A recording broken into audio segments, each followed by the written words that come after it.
Welcome back to Beyond the Film Podcast, where we talk movies, magic, and more. I am your host, Meadow. She is your host, Rose. And today we're diving into Black Panther.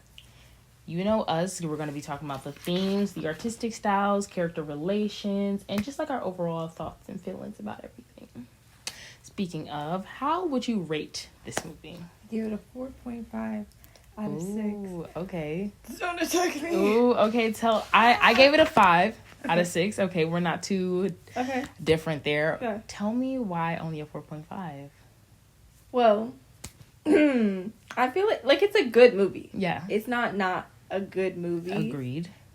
It's not like a perfect movie. It is not. It's not the best movie. No. Yeah. Yeah. So I guess we'll get into your opinion more as we dive into everything. Yes, ma'am. All right. So starting off with the themes, I have 3 themes. You got one overarching theme? Yeah. Okay. So I got... Yo, you do know the vibe. So I got tradition versus modern problems. Okay. I have paying for a father's sins, and then the oppressed becoming the oppressors. Interesting. Okay. What did you have?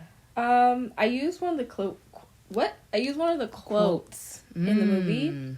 You can't let your father's mistakes define who you are. Period. Yeah, and then subcategories that go into that are like honor and grief. I feel like those are the big things that everyone battle with. Yeah, definitely. We're all grieving somebody. Grieving and trying to defend the honor of the country, defend the honor of those you love, defend your personal honor. That's definitely a good point. Yeah. So, some of the artistic styles that I really liked throughout this movie.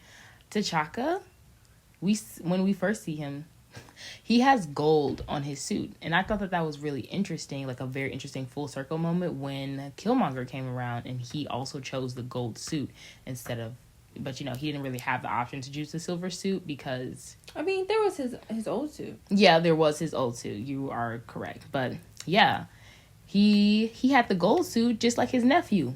And I'm like, wow, you killed his daddy. Yikes. But the classic drum and flute music that they play whenever T'Challa is on screen or when Wakanda is on screen. And then they kind of do something similar when Killmonger is on screen, but it's more like hip hop, trap music. Yeah. But then once he gets into Wakanda, it's like kind of combined together. And then at the end of the movie, it takes it's still the same vibe, but it takes a more upbeat approach. It's not as menacing as they were trying to make it seem when he was the perceived villain. So I thought that was really interesting. Music is definitely really, really important in this. Yeah, I feel like that's like Ryan Coogler. You can tell he made this film. Not made, but directed. Yeah. Hold on. And also the use of purple is very intentional and powerful. What am I saying? But when T'Challa first is in the spirit realm, the sky is purple. But then when he enters the spirit realm the second time, the sky is not purple. It doesn't have that purple hue over it anymore. And I'm like, It's time for him to die. It's time for you to come home.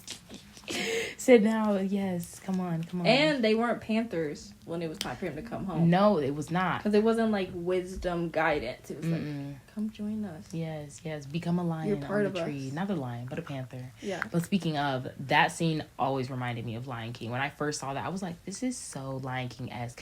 But this was also one of the first movies that Marvel put out when it was bought by Disney. So I think that also had a tie in why they could, use that kind of symbolism. But I like the small cultural jokes that they made throughout, whip it back and forth. When she was talking about the wig, Willow Smith, whip my hair back and forth. The what are those quote. That was corny, and so was sneakers. Sneakers was funny. The what are those is a telling of the times. Absolutely. Because even when they did it, they were still kind of late on the ball. So you can tell that they the joke was kind of popping when they first were filming it and not when they released it. And Wakanda, the way Wakanda is like set up, like the city part of it, it really reminded me of Sakar, but like just an African version of it. Like the street markets, the people like around, and I like that Wakanda is very technically advanced, but it's still very village-esque, and it's just like more community oriented instead of just about the dollar. So I thought that was pretty cool. And speaking of the music though, I feel like this was one of the only MCU movies that has like an album. Like it has the score track, of course, but it also has like a curated album for it. Like songs that were for the movie and inspired by the movie. Like all of the stars. And then like there's a whole Black Panther album with a bunch of different artists on it. I feel like also that's another like very Black thing to do. Like yeah. And a lot of Black artists are on that album, if not all Black artists. Into the Spider-Verse isn't MCU, but like they have their own album. Like both right, movies. Sunflower, like so many different hits on there. Because I mean, music is very much like American Black like culture. Yeah, music is definitely big on that. And when I did like a search, because I just did like a simple little music app search just to see like, okay, what else is out there, but all of the other ones were just score tracks. Like Shang-Chi has one, Hulk has one, Captain America has one, but like when you click on it, it's just, like Black Widow, she has one too, and then like the Black Panther movie has one, but then they also have their album, and I'm like, wow, that's pretty cute. Like I see y'all. But great action sequences. I like their action sequences that they do. Thought it was pretty cute. What do you have to say about your artistic styles? What did you see? You said a lot of things. I forgot. I was like, yes, and oh yes, the suit thing. Mm-hmm. Another note about like the gold. I feel like that was representation because when T'Challa was looking at it, he was like, no, like the point is to not be seen. Mm-hmm. And so like him having the gold and him wanting to like not expose, but like expand Wakanda's resources. Like everybody gonna know who we are. Yes, he wants to be seen. He wants to spread the wealth around. Yes, absolutely. Yes, and like I was saying, Ryan Coogler, like you can tell it's his film. It's very much like a Black film. I might be biased, but I feel like the culture of it makes it a good film. Like the fact that there's representation, not in just in like Africa, but like Black representation, and then I feel like there's a little bit like Korean representation over there too, and then in the next movie there's the Native. Are they Native or are they Hispanic? Like it's like Native American, like Latin Native American. Okay, yeah, but like their representation too. I feel like I don't know if he did the second. He did do the second one, but like he's very good at like giving props to. This is culture. Let's put it in there. He said, "Come on, here you go."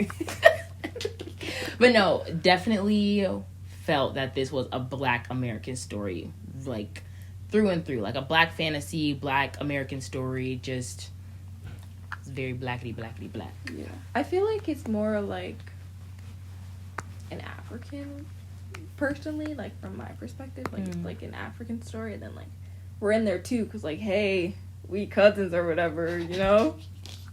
Definitely we are cousins. Like even with the intro sequence when they were like, oh, like the world went into chaos, like one of the main things that they were showing was the transatlantic slave trade. Yeah. And like I don't know, it just seems like this would be a Black American dream where our rich African cousin comes through and saves all of the diaspora. I feel like, I don't know if I said this in here. I said it somewhere. We'll say it now. But I feel like it's definitely a good representation of, like, how some people would react as, like, diaspora if we found out, like, y'all holding all these resources, you're so advanced, and we over here struggling. Like, why aren't you helping us out? Like, why are you keeping it to yourself? Literally, that's exactly what I thought. And I'm like, of course it would be someone that would be this extreme to make it all the way there. Yeah. Like, it wouldn't be someone that would have, like, the mild thoughts and, like, be more diplomatic. Like, they wouldn't make it past the barrier. Like, it had to be that extreme. Yeah. I think that's pretty crazy. But I also just feel like it shows like the modern differences between like the diaspora and like Africans. Because maybe I'm wrong, but like my dad was always like, yeah, like they don't like us. Like there's always like butting heads. Like they see us as separate from them when we all come from like the same ancestry. Yeah. I wonder on like what kind of scale that is on like.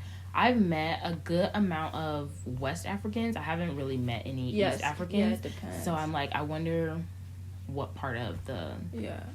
continent that's from. Never mind. I don't know. There is a lot of racism and colorism in North Africa, though. Yeah. Which is crazy. Because if you look on the map, you're still in Africa, babe. They're just like, nah. Like, I'm Egyptian. No, you are, but you're still African. Like... Don't piss me off. Anyways. So yeah, let's dive into some characters. I'm not done. Oh. She's not done. Let her speak. Also, another side note with, like, Wakanda and how it looks, I feel like it's also a representation of them not being conquered and, like, not being colonized. Because it's not... Their architecture isn't European. Mm-mm. Like, our architecture is very European-inspired. But theirs is not. And the choice of not using guns is also very, you know. Yeah. Words. Very words. Yeah. Oh, and I was just curious how they decided what, like, language and, like, what accent dialects to use for the film. Yeah. Like, did they make up a new language? Did they mix... They definitely languages? Made stuff up. I remember... I feel like we like analyzed this movie before, just like not for the podcast, but we've talked about that before, and we found out that they did create like a new accent. It was like a combination of different countries' accents, and the language is also unique too. I was like, wow, that's cool. Like, yay. Yeah, I feel like that's better than appropriating. Yeah. Agreed. Yeah. Hold on. Now I'm done. All right, so let's dive into some character relations. My first one is T'Challa and Nakia. It's definitely giving like childhood friends to lovers kind of vibe. I think this is the first romance trope where it's like reconnection. Like this is a romance that was already established that we didn't get to see on camera, and we're seeing them come back together. Whereas the other ones, I guess no, I just lied. Tony and Piper. Well, no, that's kind of like friends to lovers. No, yeah, because like employee to lovers. Honestly, like it was never giving power dynamic. Mm-hmm. Okay, then no, I didn't lie. No, you didn't. And then T'Challa and Zuri, very close and playful relationship. I think it's really cute, the banter that they have. I'm glad it's not like, you know, like there's already enough drama. We don't need siblings squabble. Oh, drama. Shuri? Yeah. Oh well, I said Zuri. Yeah, I was like, my bad, girly pop. And then T'Challa and Killmonger, estranged cousins due to their fathers. Like, imagine all the good that they could have done together. Yes. But I feel like he still would have turned out the way that he did.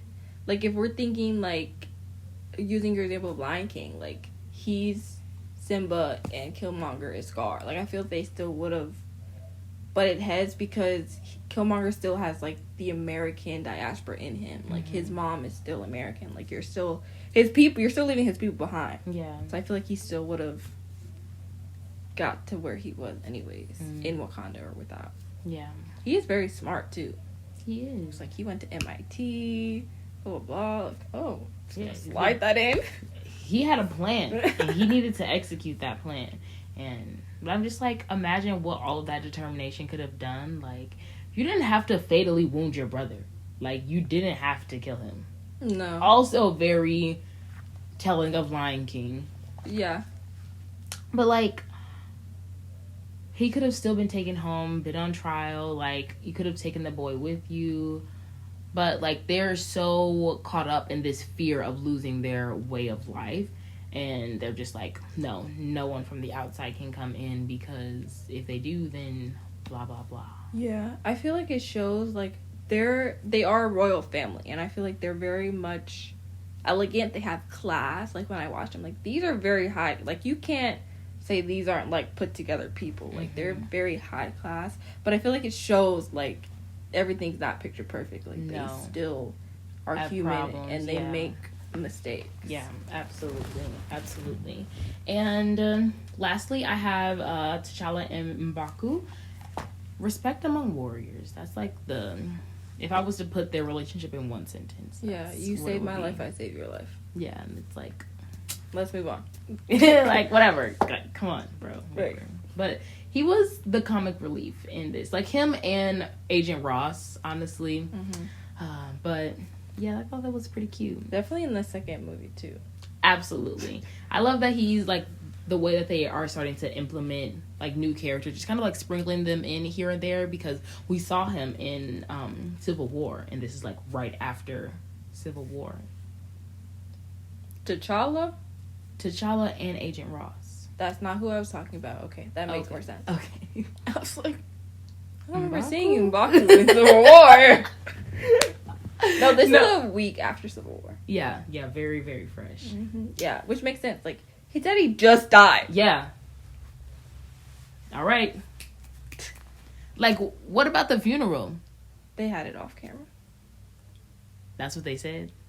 I'm just assuming. Yeah, I'm assuming too, but I'm just like, we could have seen it. Nah, okay. Like, dang, like, it's a week after Civil War. He's been buried, and now it's time for you to become king. Yeah. Like, right away. And I'm like, wow.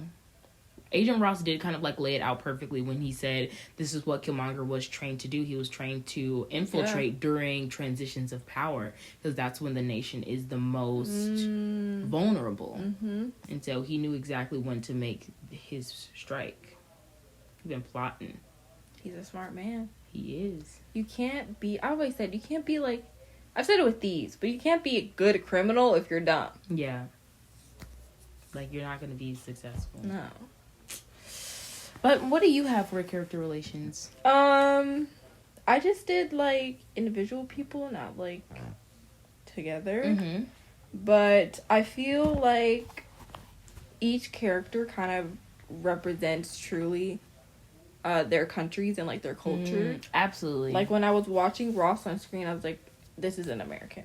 Like, he represents America so well, like, feeling entitlement and, like, okay, you're royal, but, like, this is my jurisdiction, so I'm gonna do what I have to do. No, babes, that's not how that works. Like, everyone doesn't follow by our rules, but we don't care. Yeah. But then also, like, Americans can be very loyal. And, like, Ross is very loyal. Like, he didn't snitch on them in the first place. And then, like, they saved his life. So he's like, okay, I'm ready to risk it all for you guys. He's like, okay, it's shooting at me. How much more time I got left? I must complete the mission, sir. Yes. And then, obviously, Killmonger is not a program session of all of diaspora, but a good select chunk of the diaspora. Yeah. And, like, the wanting to help each other, wanting to be, like, united. Like, they try to divide us so much. Yeah. Okay, let's help each other out. Like, why are you holding it to yourself? Yeah. We're one people. Our people. The reason why, I gave it a 4.5. I don't attack me. I don't like Michael B. Jordan's acting in this, like, at all. Like, when I first watched this, I think this was the first film that I watched him in, and I was like, oh. You said that's what everybody was ranting and raving about? He's not that good.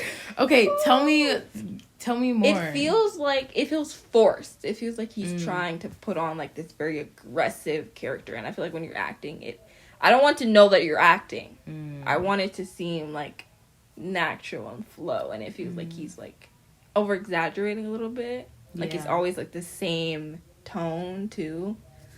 I don't know. But he's not a bad actor. I mean, he's great in Sinners. I saw whichever one of the Creed movies. I don't know. He was good in Fantastic Four. So I don't know, because that was before this too. So I don't know what happened. Maybe that's just me. I kind of see what you're saying about his acting and how, like, forced it is. I wonder how much of that was, like, the character. But I also was like, when I was watching this, I thought that he did a pretty good job with just like bringing the character to life, and like how different this character is from other roles that he's played, and just like his own personal personality that he presents to the public. So I'm like, okay, like this is very different than what he usually embodies. But yeah, that's real. Yeah. I also forgot this in visuals, but I didn't.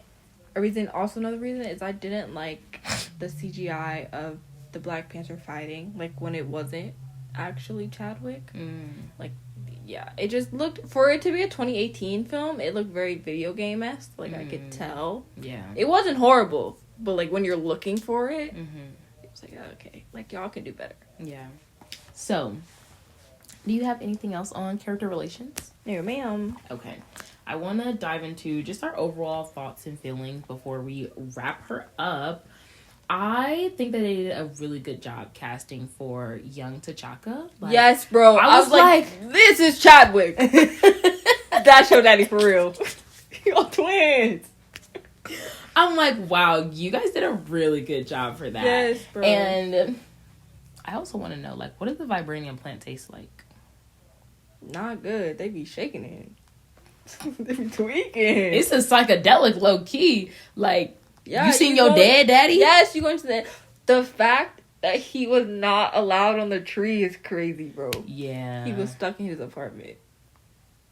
And he with his son. They both gonna be stuck there. Yeah. But, like, I wonder... Dang. Yeah, because that's not his home. Like, his home is Wakanda. Because I'm like, I wonder if they showed him the apartment. Because, like, that's where him and his son, like, shared, like, time and love at. You know, as to compare to, like, the land of Uganda. Not Uganda. The land of Wakanda. That is where T'Challa and T'Chaka shared their love and their relationship.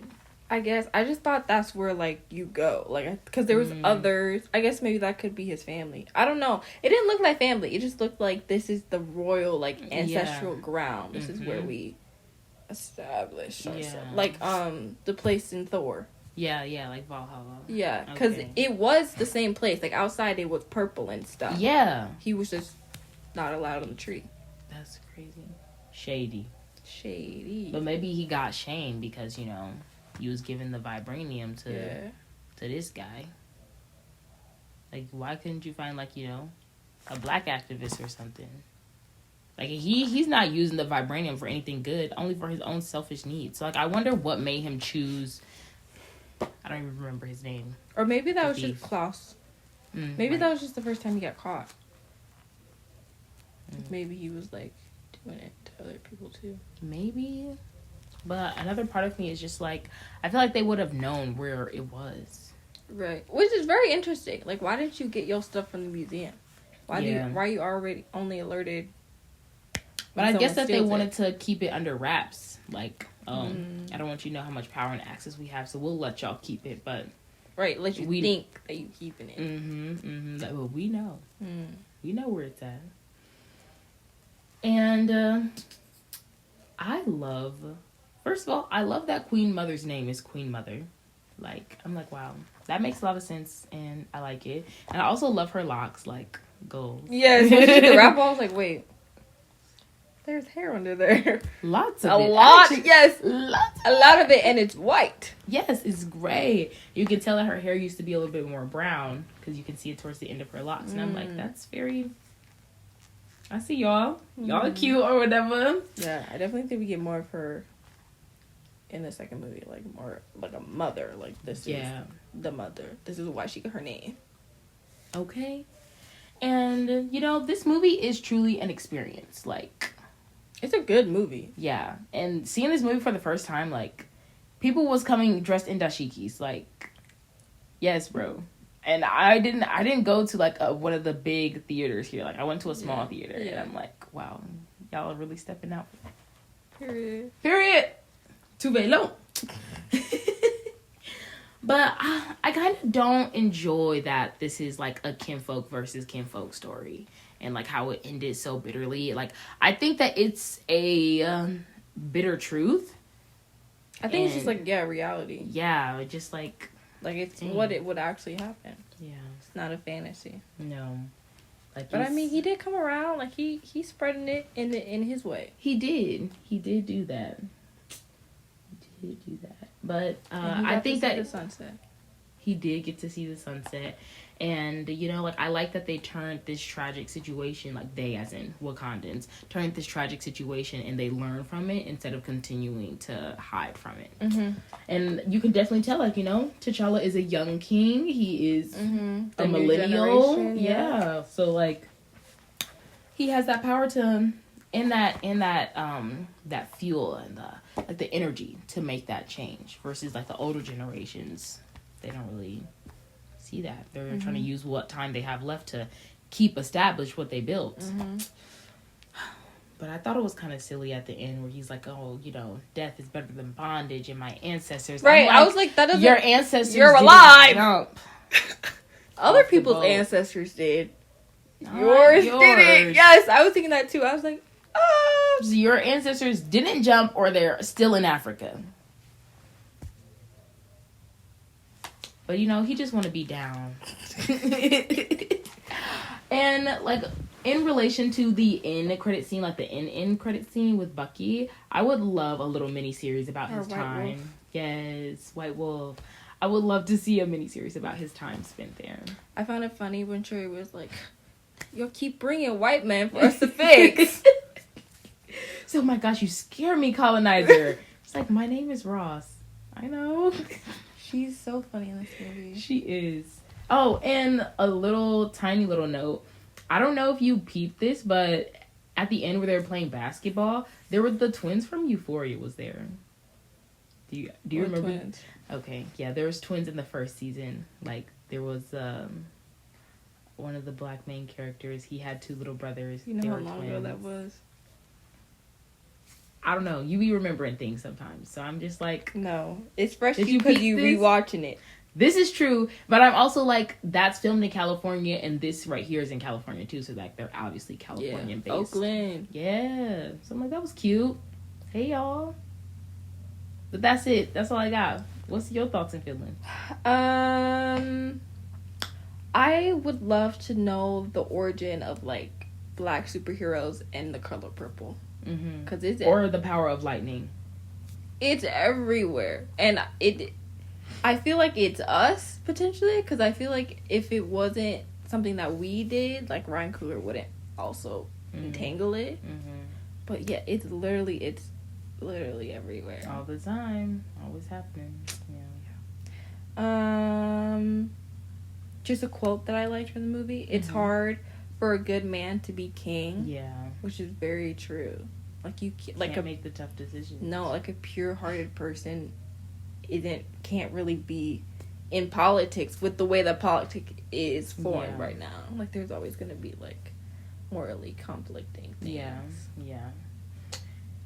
The right thing is not always the right thing to do. Yeah.